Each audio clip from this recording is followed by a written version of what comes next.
Muy buenos días, qué placer estar con ustedes de nuevo en esta reunión. Y estoy subiendo a la plataforma este video porque en este mismo instante estoy en una reunión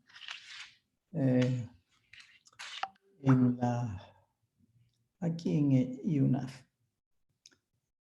Antes de comenzar, quisiera llamar la atención de ustedes. Algunos no son o no han sido puntuales en entregar sus tareas. Fui muy suave en castigar eso, pero obviamente si usted no presenta sus tareas en el momento que se le pide, pues va a haber problemas. Igual les dije que la principal fuente es las clases.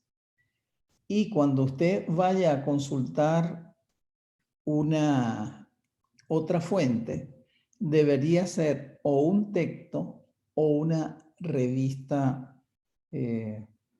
especializada, de manera de que lo que usted diga allí realmente tenga la seguridad de que es bueno.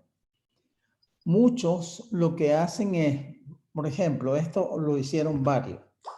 Se pedía el concepto de salud según la OMS. Metieron en internet qué es salud y copiaron lo que ahí decía. Y eso no era lo que se estaba preguntando.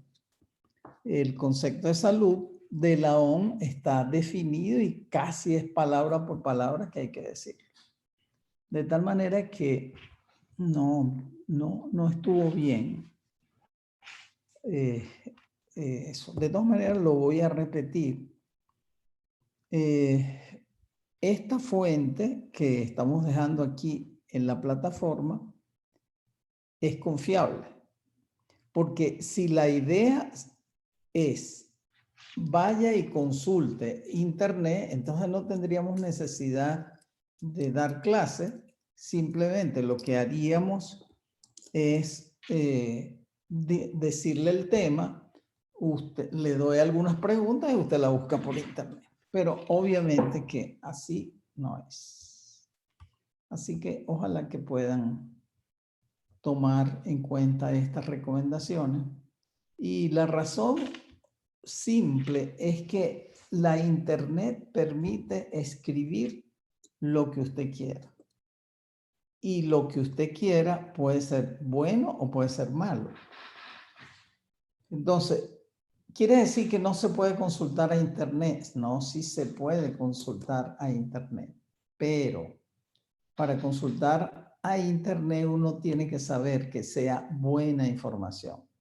Y uno sabe, primero, si es un escrito confiable, un texto, por ejemplo. Es poco probable que una persona que escriba un libro sea alguien que no tenga buen conocimiento. Lo que se escribe en las revistas especializadas, en los journals, por ejemplo, o un escrito que usted consiga en internet, pero que tenga referencias bibliográficas que usted pueda comprobar. Esos son, esa es información confiable. Pero que usted ponga en Google tal cosa y la repita, no está bien.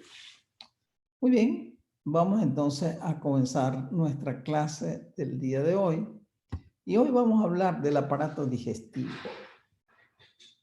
El aparato digestivo es sumamente importante porque es el aparato que nos permite alimentarnos y de esos alimentos que traemos a nuestro organismo se extraen los nutrientes que necesitamos.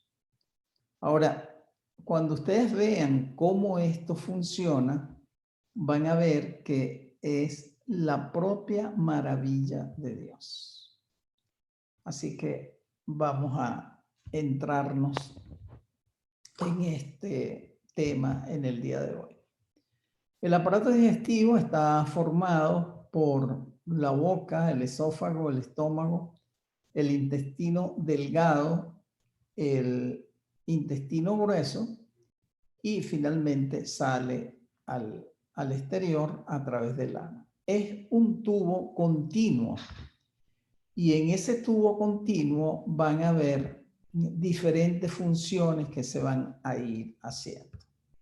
Además de eso, va a tener unas glándulas accesorias de las cuales también vamos a conversar. La primera cosa que vamos a tener del aparato digestivo va a ser la boca. La boca es el sitio donde inicialmente va a comenzar el proceso del sistema digestivo. Allí tenemos los dientes. En los niños antes de los 6, 7 años tienen una dentición primaria que tiene solamente 20 piezas. Tiene 4 incisivos arriba y 4 incisivos abajo, serían 8. Tiene 4 caninos, 2 arriba y 2 abajo, y entonces tendríamos ya 12.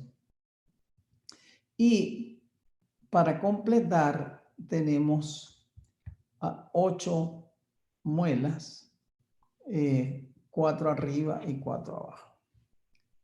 Cuando se adquiere la dentición definitiva, entonces vamos a tener 32 piezas. Vamos a tener los mismos 8 incisivos, 4 arriba, 4 abajo, los mismos 4 molares, 4 caninos, 2 arriba y 2 abajo. Eso va a sumar ahora 12, pero en vez de 8 ahora vamos a tener 20 molares. Hay un molar que echa problemas, echa dificultades en algunas personas, que se llama, la gente le dice la muela del juicio o las cordales. Y debido a malos hábitos alimenticios, muchas personas, esas muelas no salen como deben salir. Muchas veces no erupcionan y otras veces se coloca en vez de en forma vertical, en forma transversal, y muchas personas tienen que ser operadas para quitarle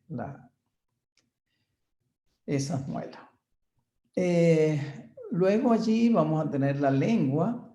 La lengua es un órgano musculoso, juega un papel bien importante porque tiene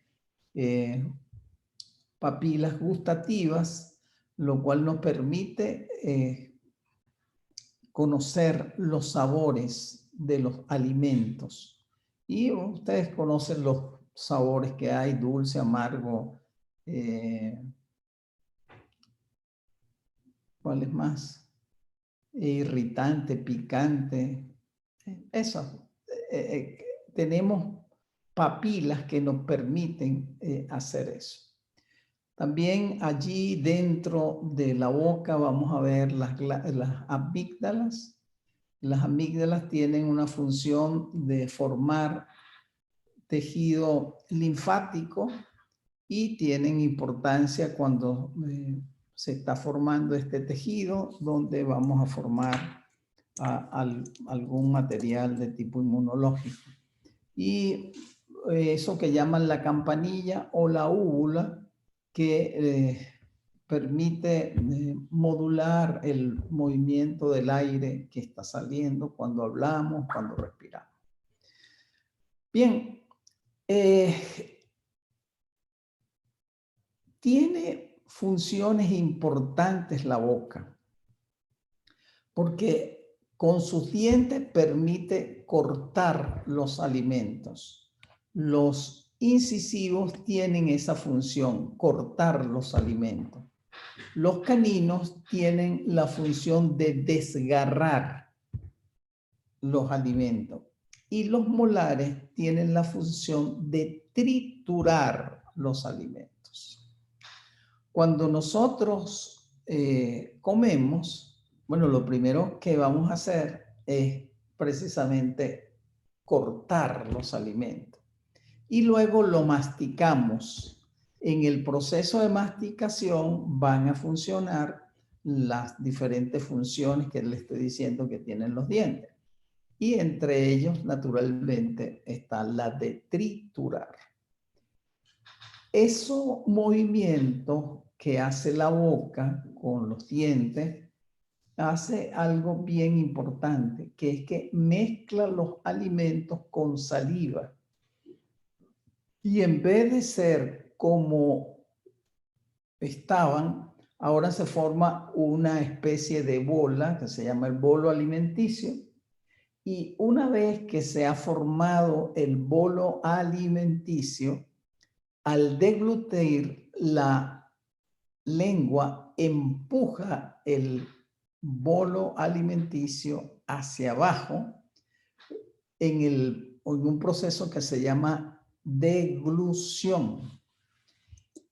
En ese momento que ocurre la deglución, la epiglotis tapa la tráquea de manera de que los alimentos no pasen al aparato respiratorio y simplemente descienden a través del esófago. Dije que se formaba, que se mezclaba con la saliva y la saliva se produce en estas glándulas que tiene la boca, que se llaman glándulas salivales. Y hay dos sublinguales, dos submaxilares y dos parótidas. Y están bien identificadas. Estas son las parótidas, estas son las sublinguales y estas son las submaxilares. Diariamente producimos gran cantidad de saliva y esa saliva es importante porque comienza el proceso digestivo. La saliva contiene, entre otras cosas, agua, sales, pero también tiene una cosa que se llama tialina. Y la tialina comienza el proceso de digestión de los carbohidratos. El siguiente o la continuación del aparato digestivo es con el esófago. Entonces, teníamos aquí la boca, luego tenemos la laringe o la garganta y la lengua, les decía, cuando deglutimos, empuja el bolo alimenticio hacia acá y entonces el esófago tiene la función de movilizarlo hasta el estómago. El esófago no hace otra función que esa, movilizar el bolo alimenticio. Entonces, ese tubo tiene una cantidad de músculos que se contraen automáticamente cuando deglutimos y hace que avance el bolo alimenticio hasta llegar acá al abdomen. Entonces, tiene una parte cervical, tiene una parte torácica y tiene una parte abdominal. La parte cefálica sería esta, luego tiene la parte que llega hasta el tórax, atraviesa el diafragma y entonces casi inmediatamente se une con el estómago. Entonces, como le estoy diciendo, la función de él es conducir el bolo alimenticio desde la boca hasta el estómago. Luego tenemos el estómago. El estómago tiene varias partes. tiene una parte que se llama el cardia, el fondo, el cuerpo gástrico y finalmente tenemos el antro. El estómago tiene una función muy importante, ya que él forma mucho ácido clorhídrico. Y el ácido clorhídrico, al actuar sobre algunos alimentos, lo va a comenzar a descomponer, particularmente las proteínas. Pero el estómago tiene músculos y tiene músculos longitudinales, tiene músculos circulares y tiene músculos como oblicuos, y todos esos músculos se mueven para mezclar los alimentos con los jugos que allí están. En el momento en que se están contrayendo, el cardia y aquí el píloro se cierran, de manera de que esa función se pueda cumplir. Todo esto es automático a través de un sistema que se llama el sistema nervioso autónomo. Otra cosa importante es que el estómago está en íntima relación con el cerebro y le informa algunas cosas. Fíjense, cuando nosotros olemos la comida, automáticamente el cerebro manda una orden para que comencemos a segregar saliva. Y seguramente ustedes han oído, no, es que la boca se me hace agua. Al oír, al sentir lo que estás cocinando, la boca se me hace agua. A la boca se hace agua, es eso, que hay secreción de saliva.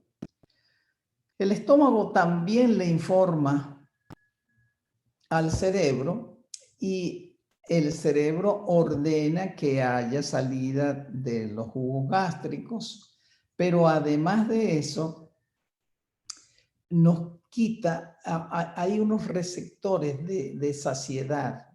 El estómago se va distendiendo y al distenderse le informa al cerebro que ya se está llenando. Así que eso hace que la persona deje el deseo de comer. Bien importante eso. Entonces, una vez que el estómago ha hecho su proceso de contraerse y mezclar los alimentos, lo que era el bolo alimenticio ahora se convierte en el kilo. Y este kilo va a avanzar hacia el intestino delgado. El intestino delgado, como ustedes ven, aquí todavía podemos ver el esófago, vemos el estómago, aquí estaría la parte del píloro y se comunica, se continúa con el duodeno.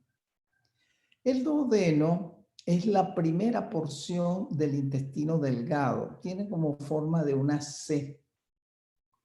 Y ese intestino delgado, que se llama duodeno, tiene una función bien importante, porque en él va a drenar a través del conducto pancreático el jugo pancreático y también va a segregar la bilis. Entonces, ese jugo pancreático permite desdoblar los alimentos para completar el proceso de degradación de las moléculas en moléculas más pequeñas que se hagan asimilables. También la bilis va a contribuir al metabolismo de las grasas. Entonces, el una vez que el alimento pasa por allí, va a llegar a esta segunda porción del intestino delgado que se llama el yeyuno. Y finalmente llega a otra porción que se llama el ilio. El duodeno es la parte más pequeña del intestino delgado. El yeyuno le sigue en longitud, tal vez unos 2 metros y medio, y el ilio tiene unos 3 metros y medio. Ahora, hay una formación bien interesante que ya la habíamos nombrado, que es el páncreas y el hígado. Son glándulas accesorias, así como eran glándulas accesorias las glándulas salivales. Y aquí podemos ver el conducto pancreático y el conducto biliar que van a verter sus contenidos aquí en el duodeno. Bueno, el intestino delgado cumple una función sumamente importante, que es la absorción de los alimentos. Y esa absorción se hace porque hay algo que se llama vellosidades intestinales.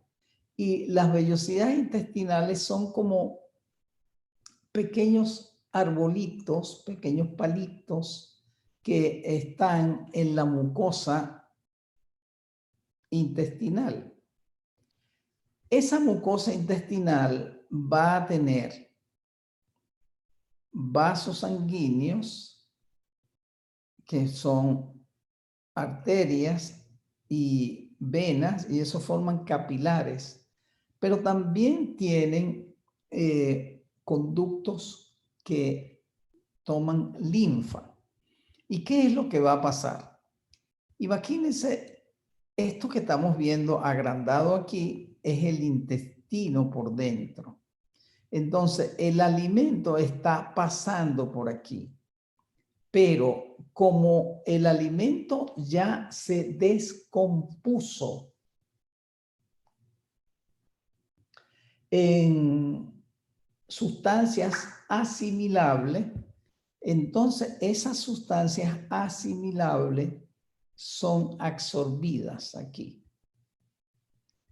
y van a pasar al torrente sanguíneo. Y es interesante, si nosotros viésemos, aquí tendríamos una cosa que se llama el vaso. Todos esos vasos que vienen del intestino delgado se van organizando para formar las venas que vienen del estómago, que vienen del intestino. Y ellas van a traer sangre que primero pasa al vaso y luego va a pasar al hígado. Y allí se metabolizan los alimentos, se distribuyen para donde se necesita, pero también se almacenan.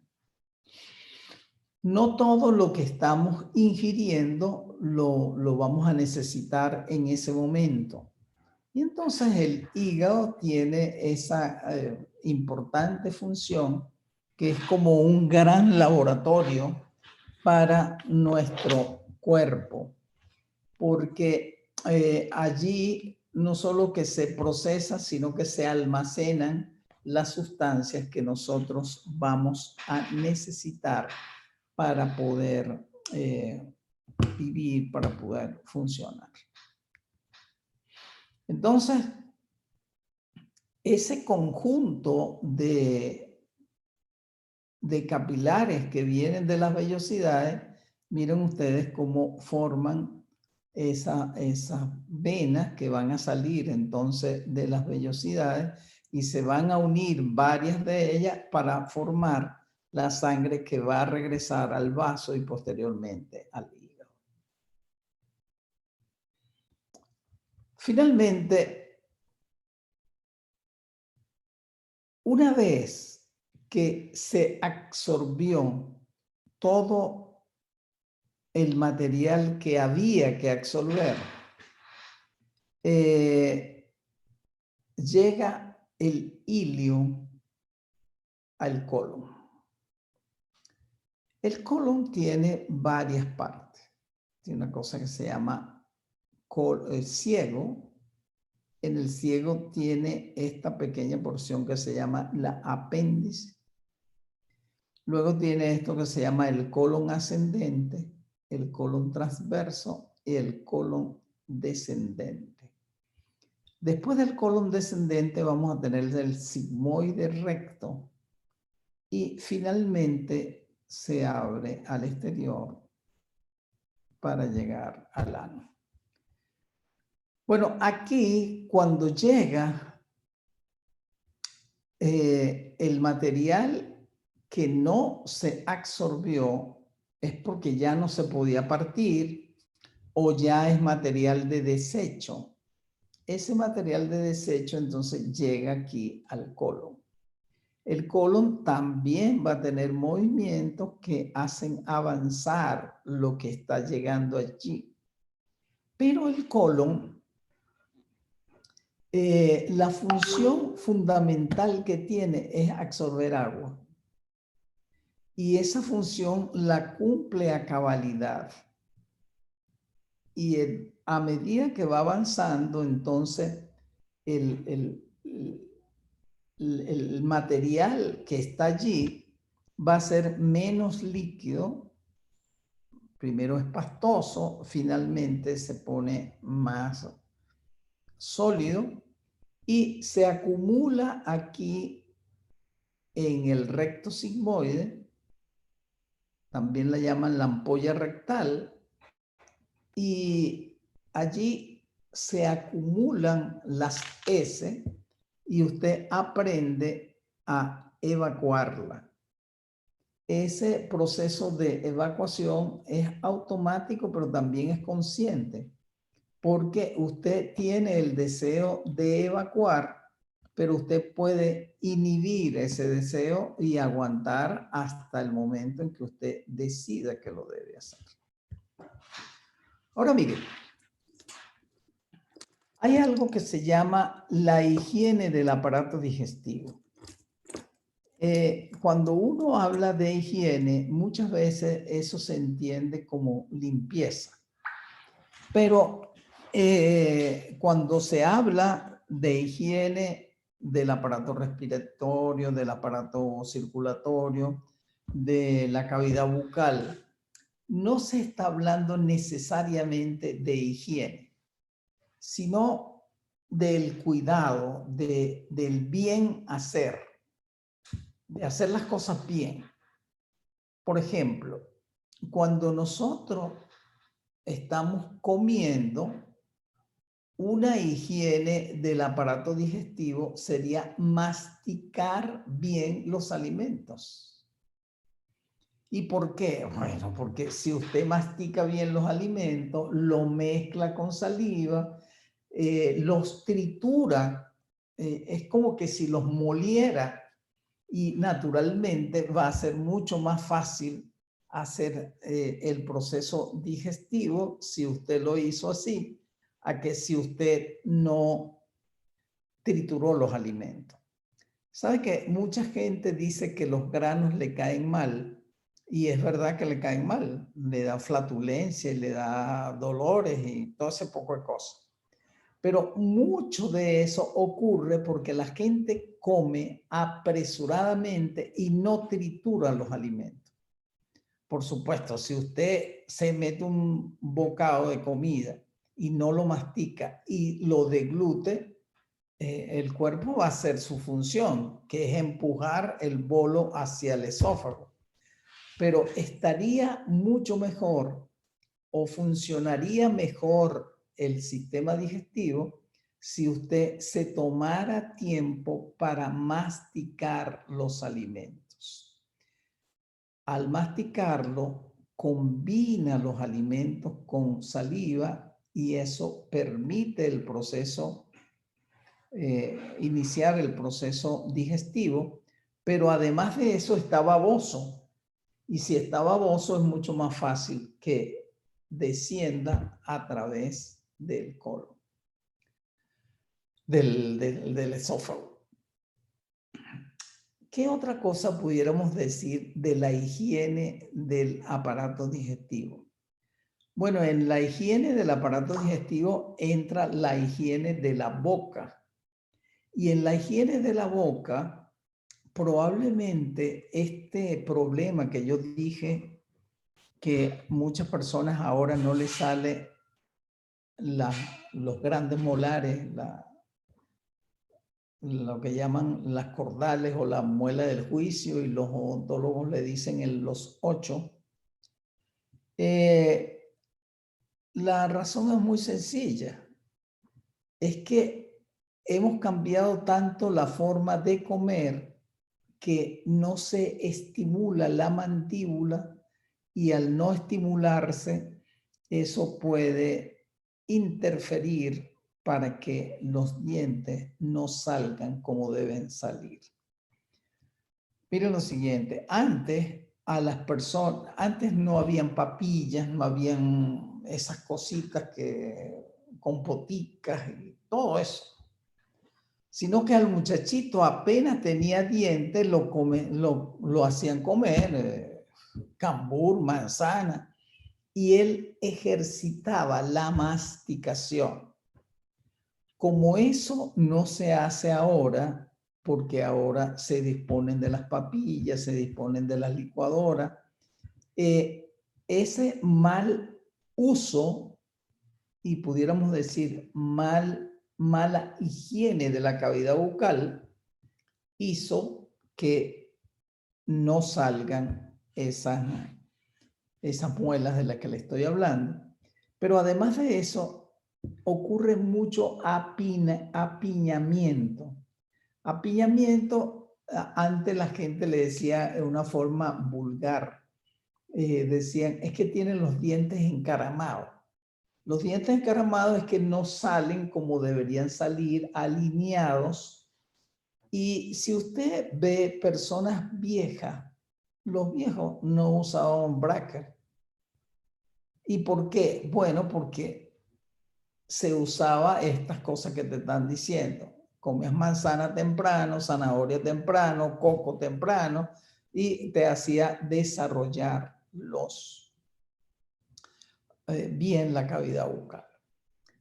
¿Qué otra cosa incluye la higiene? Bueno, también incluye la limpieza de la boca, naturalmente. En esa limpieza de la boca, lo recomendable es que uno se cepillara los dientes cada vez que come. ¿Y por qué? La razón es muy sencilla. Dentro de la boca viven muchas bacterias y están ahí, y esa es su casa. Si usted le da alimentos que son los restos de alimentos que usted está comiendo, se reproducen. Y esa reproducción de la bacteria va a producir algo que se llama la biopelícula. Y esa biopelícula a la larga produce sarro. Y ese sarro a lo largo produce cálculos o piedra. También dicen así, piedra. Si nosotros tuviéramos una buena higiene y limpiáramos bien nuestros dientes, tal vez disminuiríamos la posibilidad de que se nos forme el sarro y que se nos forme el cálculo dental. Estoy diciendo que lo ideal es que uno se cepillara después que come, pero hay dos momentos que son muy importantes. Uno es antes de acostarse y al levantarse. De esas, la más importante es antes de acostarse. ¿Y por qué? Bueno, porque si usted deja restos de alimento, como que le está proporcionando comida, para decirlo en un lenguaje muy llano, a las bacterias para que se reproduzcan. Y bueno, imagínense usted, duró 8, 10, 7 horas allí, procesos que ella utilizan para crecer. Y se va a formar lo que le estoy diciendo. La otra cosa es que algunas de esas bacterias producen mal olor. Y el sarro, el cálculo, puede llevar a tener enfermedades que se llaman gingivitis. Y la gingivitis o la enfermedad periodontal puede llevar a movilidad de los dientes y eventualmente a caída de los dientes. Entonces, el cepillado más importante es antes de acostarse, pero también al levantarse. ¿Y por qué? Bueno, por la misma razón que estoy diciendo. Hubo muchas horas donde las bacterias pudieron crecer y al crecer, pues aumentaron las colonias. Otra cosa que mucha gente no hace es limpiarse el espacio interdentario. El espacio interdentario, como su nombre lo dice, es el espacio que hay entre diente y diente, entre una pieza dental y otra. Y allí se acumula alimento. ¿Y cómo se puede sacar? Bueno, se saca con el hilo dental. Si usted no lo hace, allí puede quedar alimento. Alimento que favorece a las bacterias, pero alimento que se puede descomponer. Y al descomponerlo, tanto las bacterias como el alimento descompuesto pueden hacer que usted tenga mal aliento, que se llama halitosis. Y en inglés dicen bad breath, bad breath. Así que vean cómo hay una serie de cosas importantes en la higiene de la cavidad bucal. Algunas personas acostumbran a tomar gran cantidad de líquido cuando comen. Y la razón que dicen es que no me pasa si no tomo líquido. Yo tengo que tomarme mi Pepsi-Cola para poder comer. Bueno, eso no es un buen hábito y no está en armonía con la higiene del aparato digestivo. En primer lugar, si usted hizo una buena masticación e hizo una buena mezcla de los alimentos, con toda seguridad que ese alimento va a estar en un bolo y va a ser baboso. Así que además la lengua le da un empujón. Así que fácilmente va a llegar al estómago. La otra cosa, el proceso que comienza en el estómago se hace por sustancias químicas. Yo le dije que había jugo gástrico y que había ácido clorhídrico. Fíjese, si se va a hacer el proceso mediante esta solución que se está segregando allí en el estómago y usted le echa líquido, la está diluyendo. Así que el trabajo que va a hacer esa sustancia química, pues se dificulta.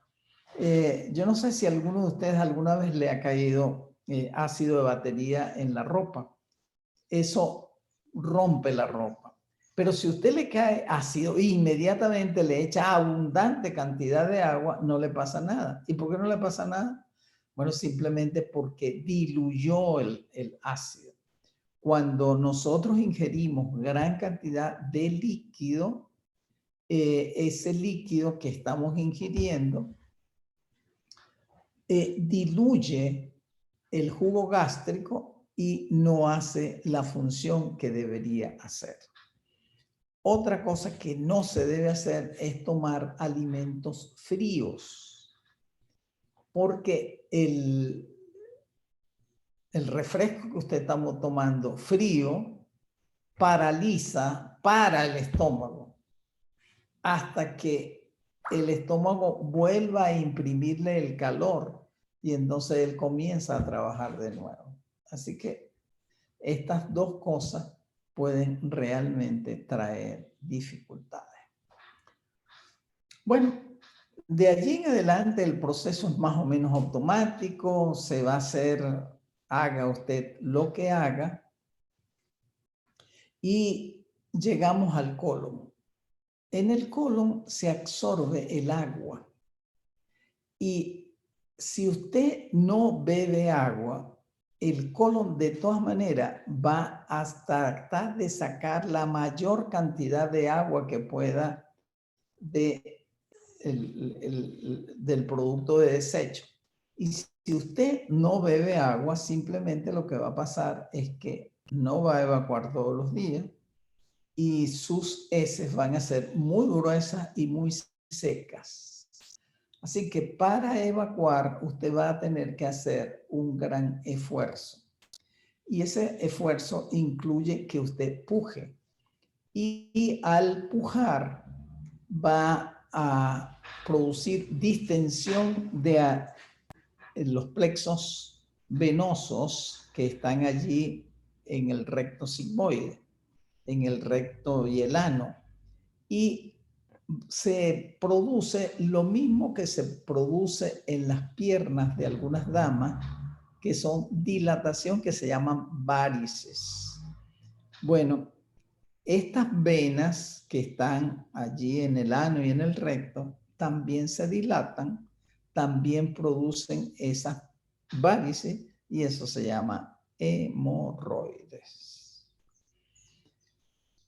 Fíjense qué importante es esto de la higiene.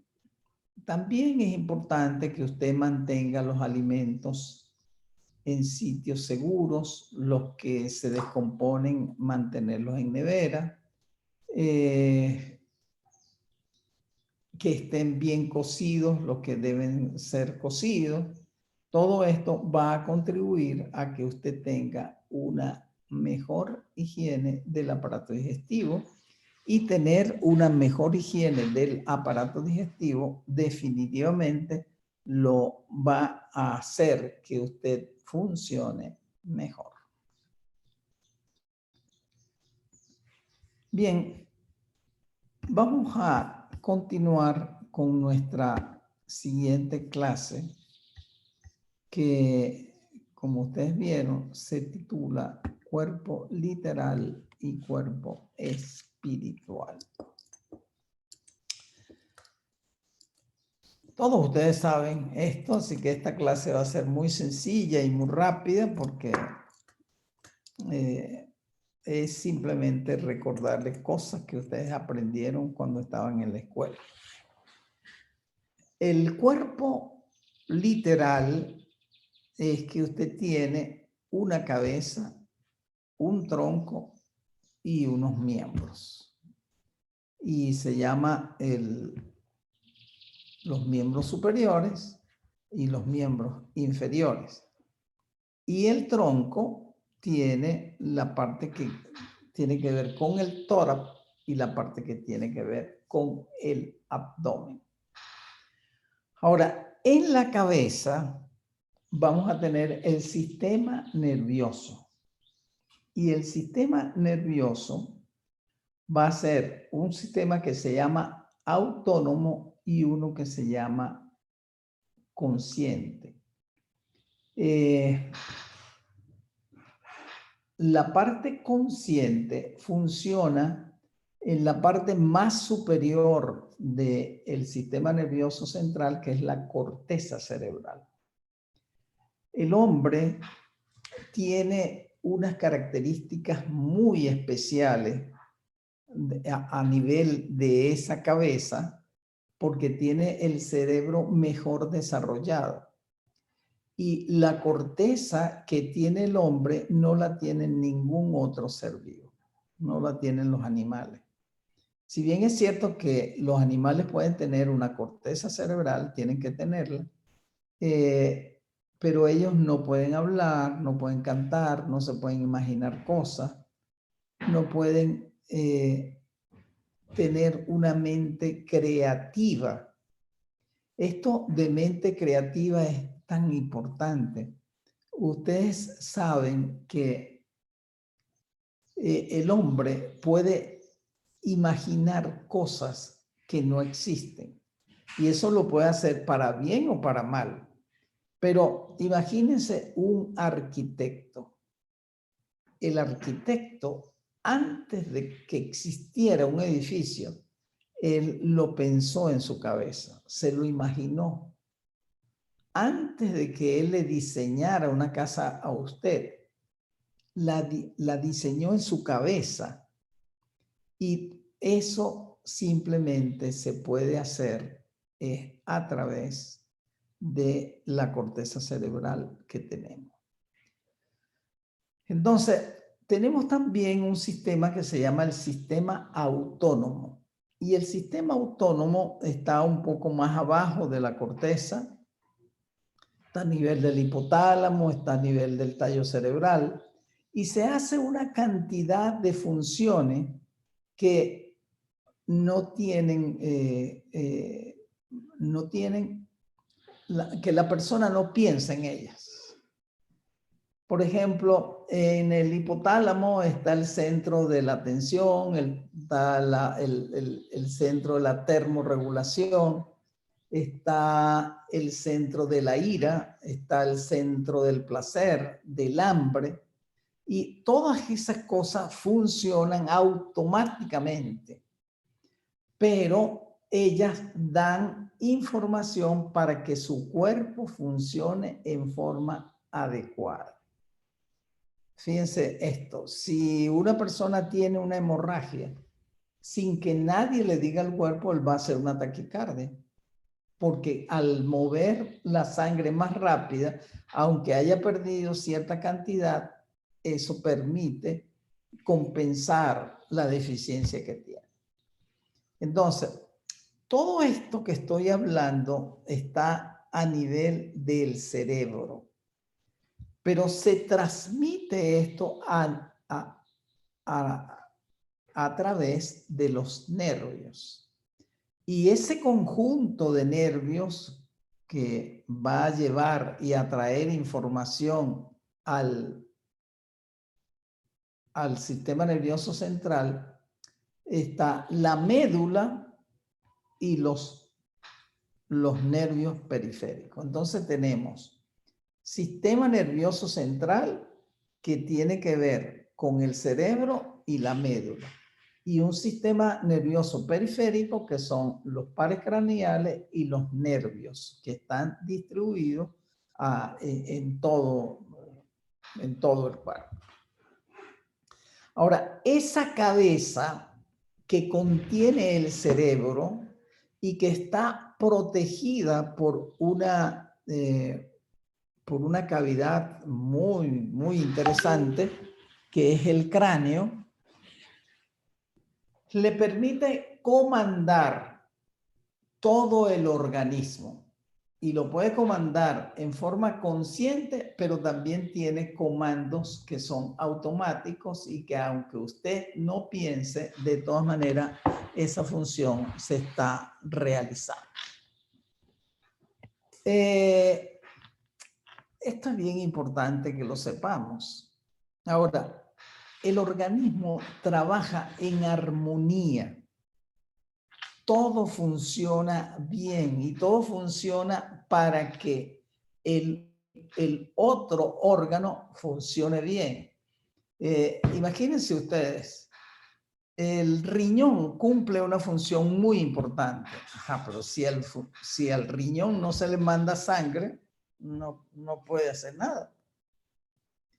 Entonces el corazón manda la sangre para que funcione el riñón. Ahora, el corazón tiene la función de bombear sangre y para nutrir el cuerpo, para nutrir las células en todas partes.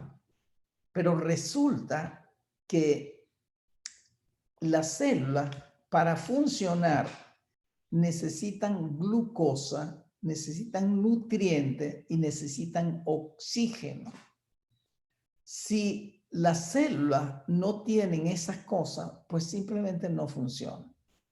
Por ejemplo, el cerebro no puede funcionar por más de 5 minutos si no tiene oxígeno y si no tiene glucosa. Si usted a una persona se le bajara la glucosa a un nivel demasiado bajo, simplemente pierde el conocimiento. Igual, si no tiene oxígeno, a los pocos minutos pierde el conocimiento. Entonces, esa cabeza que funciona muy bien le da orden a todos los aparatos y sistemas que tenemos para que todo el cuerpo funcione bien. Así funciona el cuerpo literal.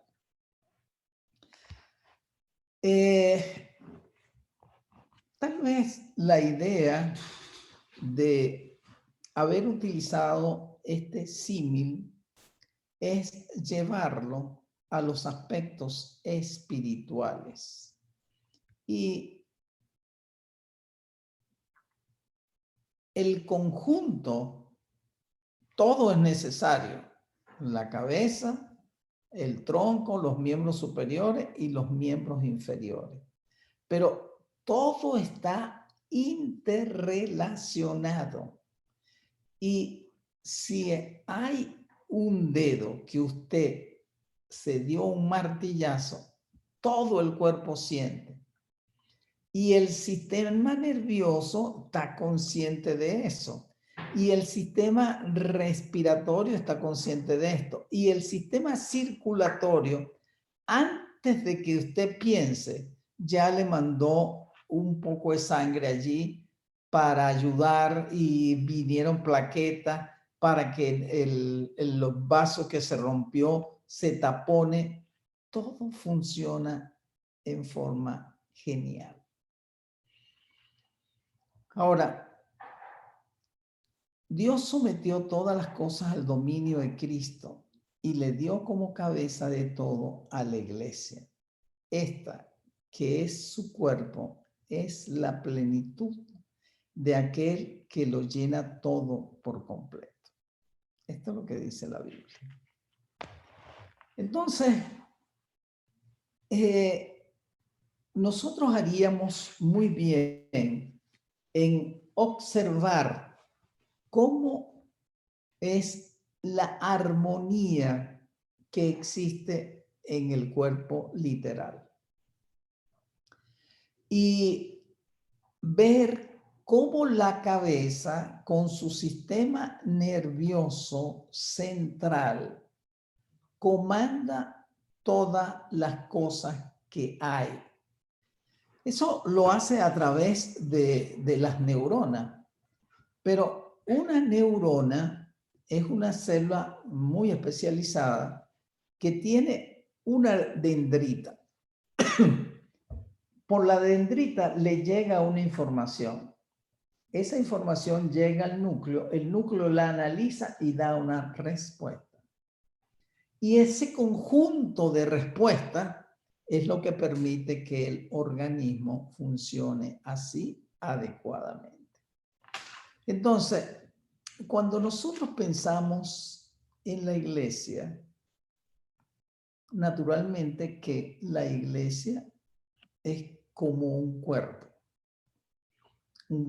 que tiene una cabeza y que tiene miembros.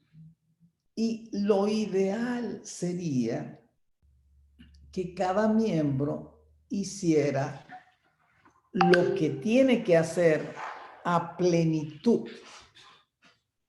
Sí, que cada actividad que haya que hacer en la iglesia hay que hacerla a plenitud. Ahora, uno se pudiera hacer preguntas, ¿y por qué? Bueno, porque el cuerpo que es la iglesia debe regirse por lo que manda la cabeza, y la cabeza es Cristo. Así, pero Cristo no viene para la iglesia, sí, pero nosotros podemos ver lo que piensa Cristo, lo que dice Cristo, cuando estudiamos las Sagradas Escrituras. Y al estudiar las Sagradas Escrituras, es como el manual de cómo funciona el cuerpo. Los médicos o los estudiantes de medicina se supone que deben saber cómo funciona el cuerpo. Pero cuando un estudiante llega a la universidad, no sabe nada de eso. ¿Y qué tiene que hacer? Bueno, mire, hay dos materias que son demasiado importantes. Uno es anatomía. Y anatomía es que desde lo primero que hace un estudiante de medicina es ir a los anfiteatros donde hay cadáveres. Y esos cadáveres hay que disecarlos. Y disecarlos es para ver cómo es el cadáver, cómo es el cuerpo por dentro. ¿Y qué le diseca? Los músculos, le disecan los diferentes órganos. Lo abres para ver cómo es el corazón, hables el corazón para ver cuántas cavidades tiene. Hables el intestino para ver las partes que se están diciendo, la boca, el esófago, el estómago, el intestino, todo eso lo revisa. Revisas el riñón, revisa cómo el riñón tiene uretres, cómo llega a la vejiga. Ahora, después que tú conoces eso, uno pudiera decirse, pero ¿cómo funciona esto? Entonces tienes que estudiar otra materia que se llama fisiología del cuerpo. Y en fisiología del cuerpo, simplemente lo que vas a hacer es estudiar paso por paso cómo es que funciona el organismo. Pero se te complica la cosa porque tú puedes aprender, esto funciona así, pero entonces tú dices, pero dicen que es un proceso químico. ¿Y cómo funciona eso? Entonces tienes que estudiar otra materia que se llama bioquímica. Pero resulta de que tú, médico, vas a modificar en algunos momentos cómo funciona el cuerpo a través de los medicamentos. Y tendrías que estudiar una cosa que se llama farmacología. Es decir, de todo ese compendio de cosas, el médico llega a aprender cómo funciona el cuerpo literal. ¿Qué es lo que se espera que nosotros sepamos? Bueno, se espera que nosotros tengamos nuestro texto de anatomía, nuestro texto de fisiología, nuestro texto de bioquímica, de cómo funciona el cuerpo que se llama iglesia. Y eso simplemente está en la Biblia. Ahora, cuando uno recién entra a la iglesia, es probable que no entienda muchas de estas cosas. Y es probable que me cae mal la señora que yo llegué porque el primer día que yo vine la saludé y no me contestó. Me echó malos ojos. Oye, ¿cómo tratamos esto? Entonces, no hay en el cuerpo literal un órgano que no sea importante. Todos son demasiado importantes. Todos. Entonces, en el cuerpo espiritual, la iglesia, todos son importantes. Pues claro, todos son importantes. Hay un escrito que la profesora Guillermina de Hernández, persona a quien ustedes van a conocer y van a querer, repite siempre una frase de Elena de White. Tan cierto como hay un lugar para ti en el cielo, hay un lugar en la tierra donde debes trabajar.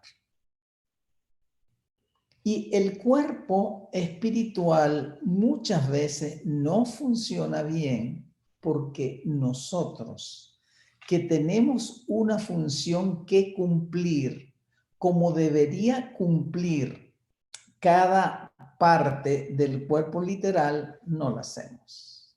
Fíjense lo siguiente. La razón de la existencia de la iglesia es que cumplas la misión de Dios. ¿Y cuál es la misión de Dios? Salvar a la humanidad. Ahora, ¿cómo Dios va a salvar a la humanidad? Bueno, el resumen es que el hombre pecó y el hombre debe morir.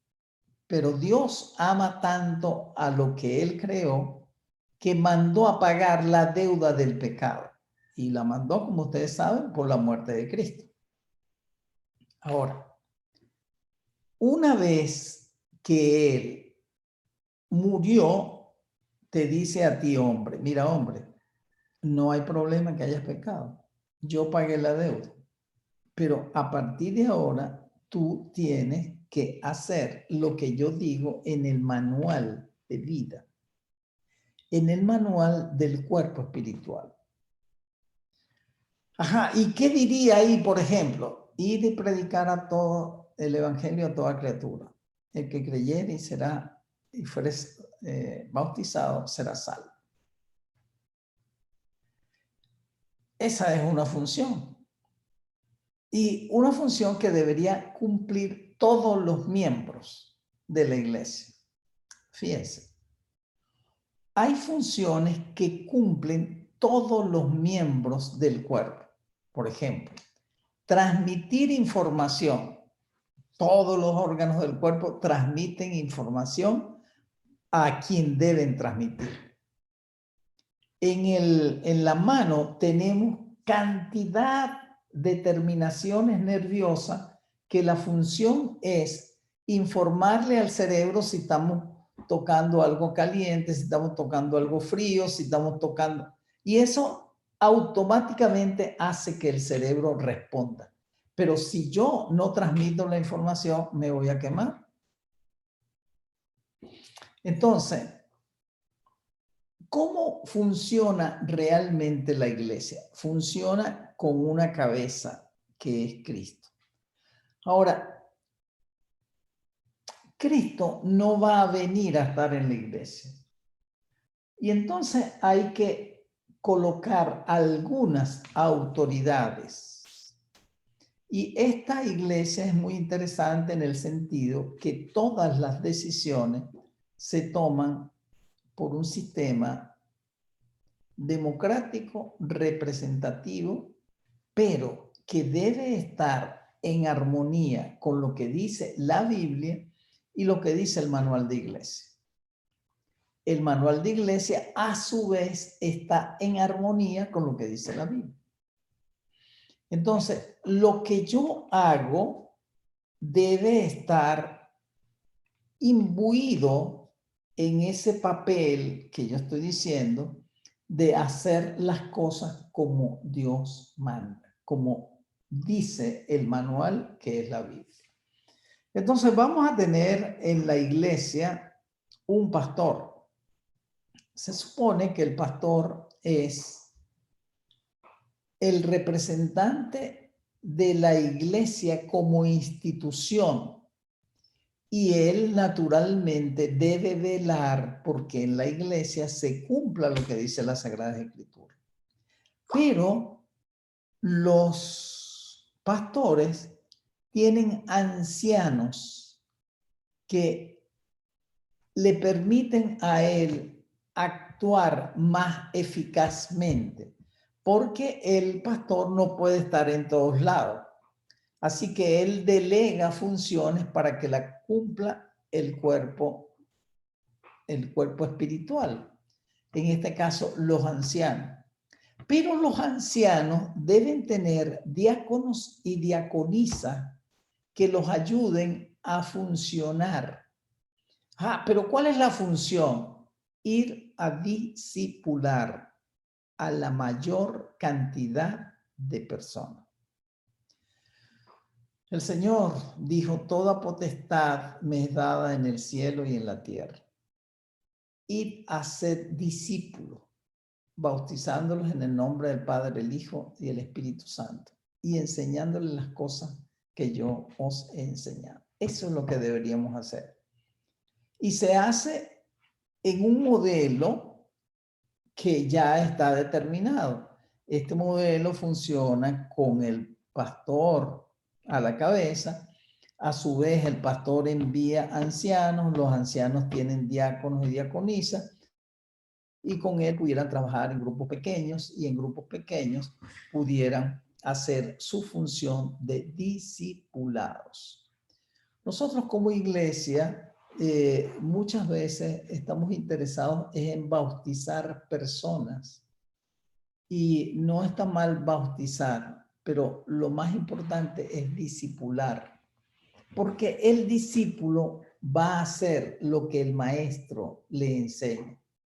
Y el maestro lo que le enseña es que hay que ganar almas para Cristo. Si funcionáramos así, realmente las cosas serían muy buenas.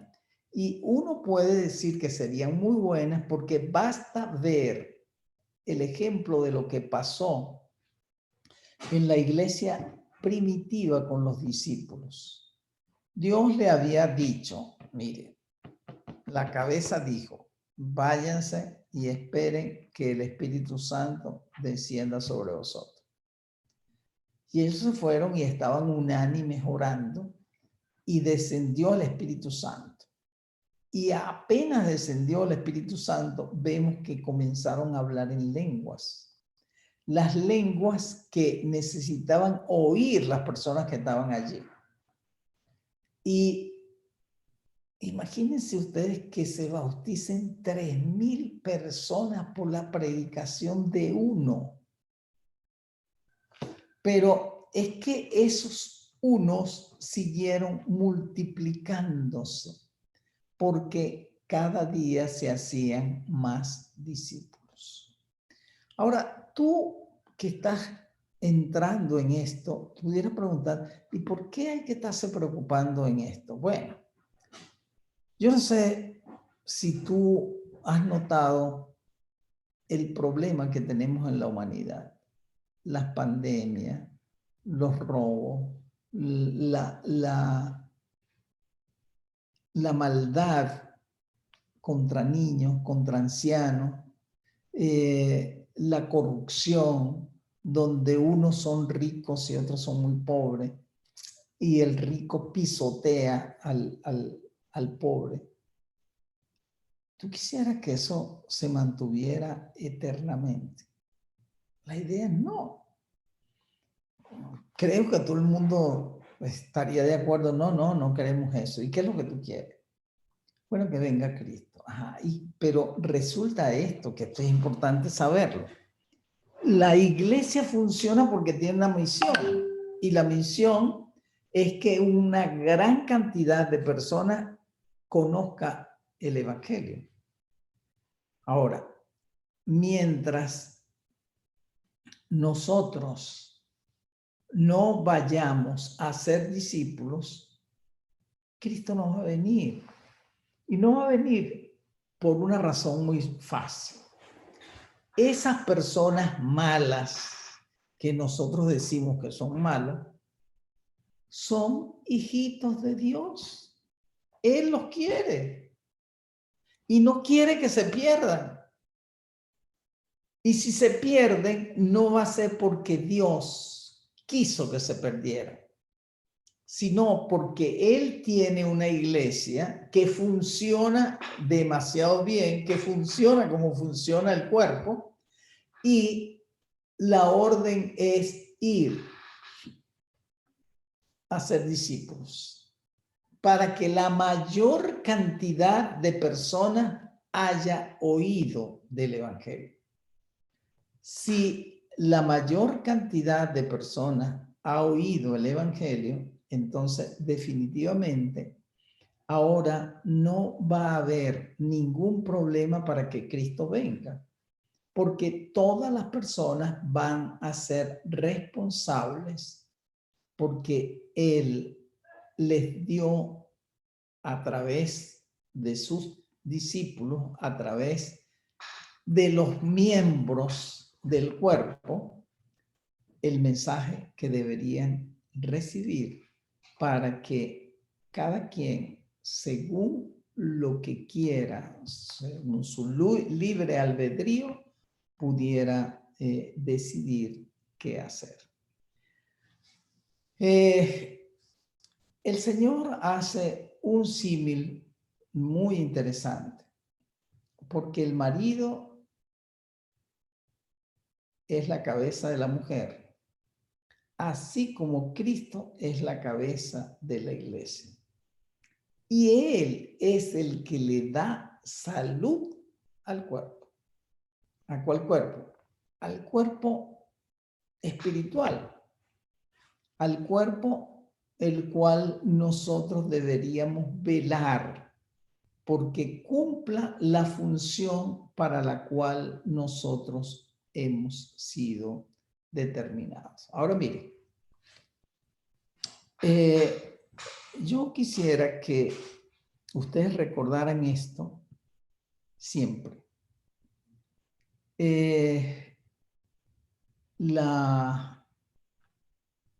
La actividad de un pastor generalmente se mide por la cantidad de personas que bautiza.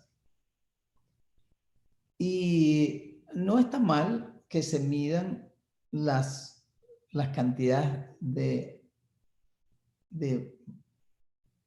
bautismos que se hacen. Pero yo no sé si ustedes se han dado cuenta que en las iglesias todos los años se cumple el blanco porque los pastores tienen que entregar un blanco. Pero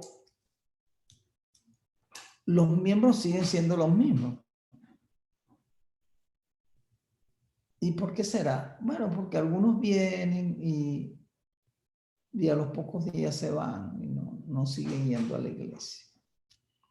¿Saben por qué? Porque el cuerpo espiritual no está funcionando adecuadamente, porque no estamos haciendo la parte que a mí me corresponde. Y cada parte del cuerpo literal es importante y hace su función. No se le olvide esto. El riñón hace su función aunque usted no beba agua. El colon hace su función aunque usted no beba agua. El sistema de enfriamiento del cuerpo hace su función. El cerebro hace su función. El pulmón hace su función. La glándula tiroides hace su función. Todo el mundo hace su función para que esto pueda funcionar. El mensaje es: tú, que vas a ser un ministro, y los que no son ministros, que si no son miembros de la iglesia, todos formamos parte del cuerpo espiritual y deberíamos hacer la función para la cual Cristo nos ha colocado. Porque algo realmente genial y muy bueno es que el Señor pudo haber mandado ángeles a predicar, pero no quiso que fuese así y no ha querido que sea así.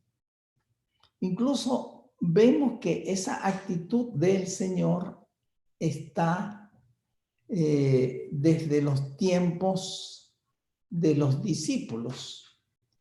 En el milagro de la alimentación de los 5,000, cuando estuvieron los pececitos y los panes, Dios pudo haber orado y decir: Señor, permite que esto se multiplique y haya pan aquí para todo el mundo. Y repartan pues. Pero no hizo así, sino que lo bendijo, lo partió y se lo dio a los discípulos. Y a su vez, los discípulos partían y le daban a la gente y se multiplicaba en las manos del discípulo.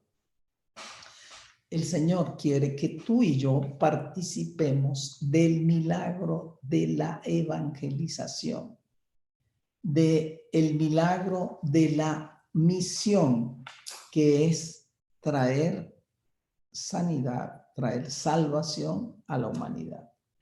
Y tú, que eres un ministro, que vas a ser un ministro, un pastor de la iglesia, debes estar comprometido con esta función de disciplinar al mayor número de personas, porque esto es lo que nos va a permitir tener éxito en la ganancia de almas que no se van de la iglesia. Y en la medida en que mucha gente conozca del Señor, entonces vamos a tener la oportunidad de facilitar o de ayudar para que la venida del Señor sea una realidad. Y Él es la cabeza del cuerpo de la iglesia, el que es el principio, el primogénito entre los muertos, para que todo tenga la preeminencia. Sí, son muchos los versículos que hablan del símil cuerpo, la iglesia y cabeza Cristo. De hecho, aunque el cuerpo es simple, tiene muchos miembros y todos los miembros, no obstante ser muchos, forman un solo cuerpo. Así sucede con Cristo, evidentemente. En el fondo está una máquina que tiene muchos rodillos, pero esa máquina cumple una función. Si alguno de esos rodillos no funciona, la máquina no va a funcionar. Igual, el cuerpo de Cristo, si nosotros que formamos parte de ese cuerpo espiritual no funcionamos como debe ser, definitivamente no va a haber la función importante de la iglesia, que es cumplir la misión de Dios. Quiera Dios que tú y yo pudiéramos cumplir el papel que el Señor nos ha dado para que podamos un día recibir la corona que Dios tiene preparado para cada uno de nosotros. Pero mejor todavía, que el Señor pueda venir y permitir que este mundo de dolor pueda terminar. Que Dios te bendiga.